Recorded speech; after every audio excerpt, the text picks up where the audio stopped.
ಏನಂತ ಹೇಳೋದೋ ಗೊತ್ತಿಲ್ಲ. ನೆನ್ನೆ ನಾನು ಡೆಂಟ್ ನೋಡ್ಬಿಟ್ಟು, ಈ ಡೆಂಟು ನೋಡಿ ಇಲ್ಲಿದೆ. ನೆನ್ನೆ ಈ ಡೆಂಟ್ ನೋಡ್ಬಿಟ್ಟು ನಾನೇ ಎಲ್ಲೋ ಗಾಡಿನ ಗುದ್ಬಿಟ್ಟೆ ಅಂದ್ಕೊಂಡಿದ್ದೆ. ಅದಾದಮೇಲೆ ಬಂದು ಕವರ್ ಹಾಕ್ತೀನಿ, ಯಾವಾಗ ಅರ್ಥ ಆಯಿತು. ಇಲ್ಲಿ ನೋಡಿ, ಇಲ್ಲೊಂದು ಇಲ್ಲಿ ನೋಡಿ 2 ಡೇಟು. ಈ ಥರ ಒಂದು ಕಲ್ಲು ಟೈರ್ ಕೆಳಗೆ ಬಿದ್ದಿತ್ತು. ಇದಲ್ಲ, ಅದು ಬಿಸಾಕ್ತಾ ಇದು. ನಾಯಿ ಹೊಡಿಯೋಕೆ ಹೊಡೆದ್ರು ಇಲ್ಲ ಬೇಕಂತ ಹೊಡೆದ್ರ ನಿಜವಾಗ್ಲೂ ಗೊತ್ತಿಲ್ಲ. ಹಳೆ ಕಾರ್ ಆಗಿರೋ ನನಗೆ ಇಷ್ಟು ಫೀಲ್ ಆಗ್ತಿದೆ.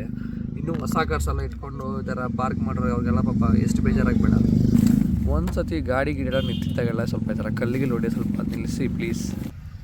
ಇದೇ ಹೊಸ ಗಾಡಿ ಆಗಿದ್ರೆ ಇನ್ನೂ ಎಷ್ಟು ಬೇಜಾರಾಗ್ತಿತ್ತು. ಬಟ್ ನನಗೆ ಈಗಲೂ ಒಂಥರ ಇದು ನೋಡಿದ್ರೆ ಆಗ್ತಾನೆ ಇಲ್ಲ. ಯಾಕಂದ್ರೆ ನಾವೇನೋ ಮಾಡ್ದಿರ ನಿಲ್ಲಿಸಿರೋ ಹತ್ರ ಈ ಥರ ಹೊಡೆದ್ರೆ ಹೆಂಗೆ ಹೇಳಿ. ನೋಡಿ ಒಳಗೆ ಕೊಟ್ಟೋಗಿದೆ ಫುಲ್ಲು. ಏನಂತ ಹೇಳೋಣ, ಯಾರಂತನೂ ಗೊತ್ತಿಲ್ಲ. ಕ್ಯಾಮ್ರಾ ಇಡೋಕ್ಕಾಗುತ್ತೆ ಇದಕ್ಕೆ ಹೋಗಲಿ. ನಾನು ಮಾಡಿರೋದು ಫುಲ್ ಓಪನ್ ಸ್ಪೇಸಲ್ಲಿ ಪಾರ್ಕ್ ಮಾಡ್ಬಿಟ್ಟು ಹೋಗಿದ್ದೆ, ರೋಡಲ್ಲ, ಸೈಡಲ್ಲೇ. ಹಿಂಗೆ ಮಾಡ್ತಾರೆ, ಏನು ಮಾಡೋದು.